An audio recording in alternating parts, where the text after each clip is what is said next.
Hello, my name is Lauren Sadberry, and I chose to start an embroidery business for my passion project.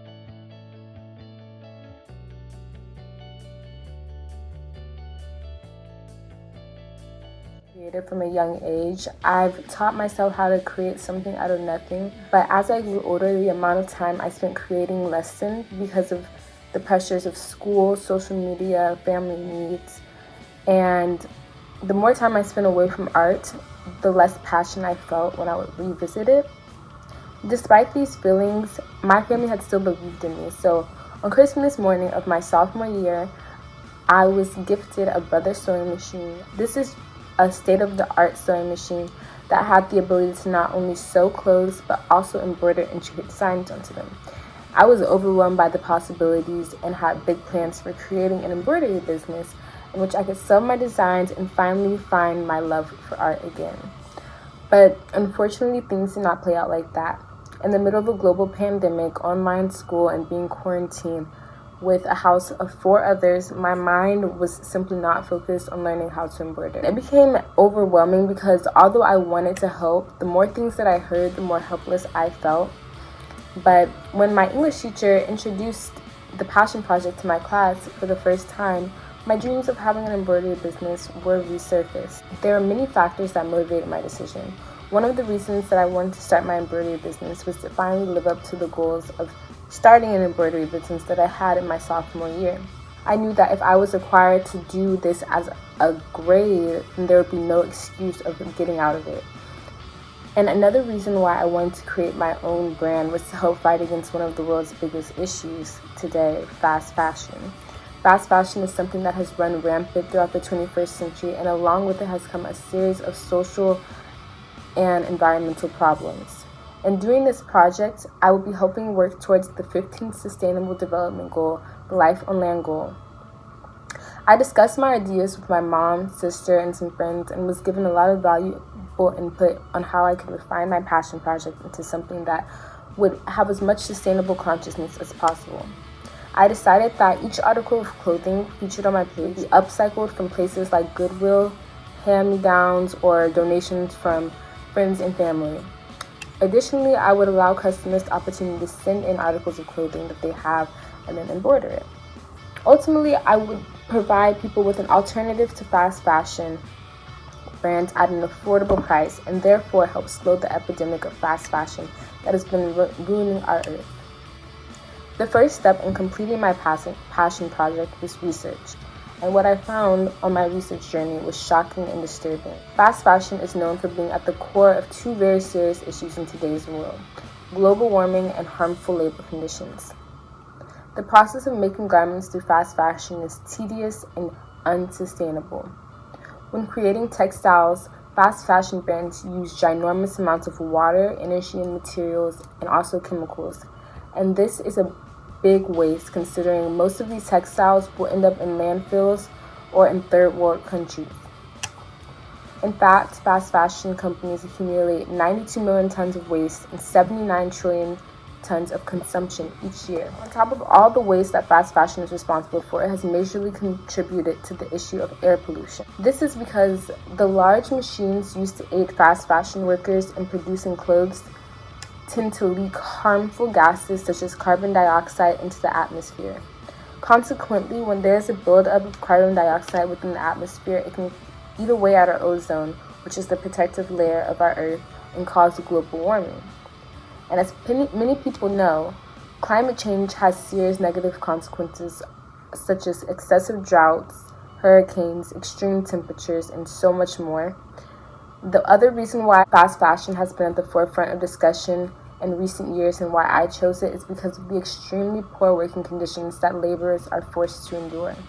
More specifically, the typical fast fashion worker works long days and late nights in an attempt to reach the required amount of clothing that their bosses give them. And if they do not meet these deadlines, then they endure verbal and sometimes even physical abuse. To make matters worse, many of these workers are children who are under the legal working age and who are coerced into working for fast fashion companies under a false promise of being paid more than they actually are going to get paid. Additionally, all of the workers are exposed to very harmful toxins when handling these large machinery. which are proven to cause many health issues. Ultimately, the conditions and environmental issues that arise from fast fashion are just too large to ignore, and it is time to make a change. So many people indulge in fast fashion because they feel pressured by society and social media and the ever-changing fashion trends.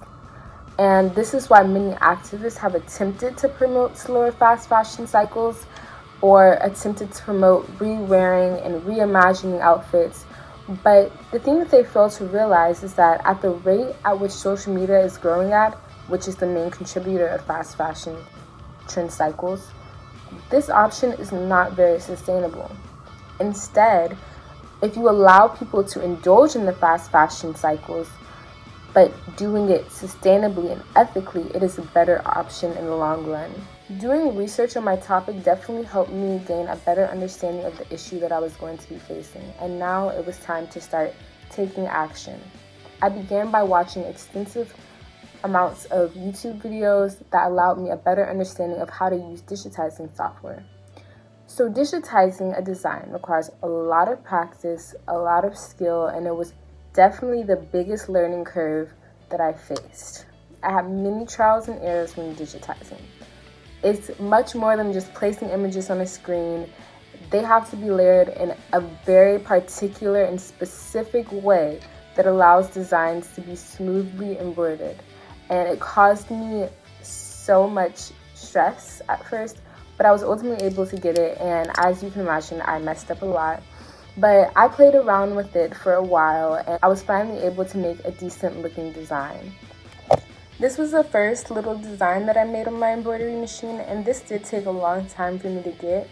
However, after I finished it, I felt very accomplished, and I knew that I was able to do even more designs. And I began to sketch out what the designs were that were going to be featured on my shop. So I wanted to make something trendy, yet something that still left a message. I got some feedback from my friends and family, and I was able to finally come up with 3 designs that I felt confident in. And so after I did that, I went to my local Goodwill and Salvation Army, and I scavenged for a gun. Many of the clothes that were in the stores had prints on them, or they weren't in condition to be embroidered or to be reborn, or they just did not fit the overall vibe of my shop. From there, regardless, I was able to find a couple of clothes that I liked, and I also collected clothes for my friends and family as well as myself. I used a couple of my older garments, so I knew that I wanted to go towards this project. Once I was finished gathering my clothes, I began to digitize my 3 designs. This took a while to complete, and once I finally digitized them, it took a lot of trials and error, and I had many error messages that popped up every time that I would try and render my designs, but ultimately I was finally able to get them done.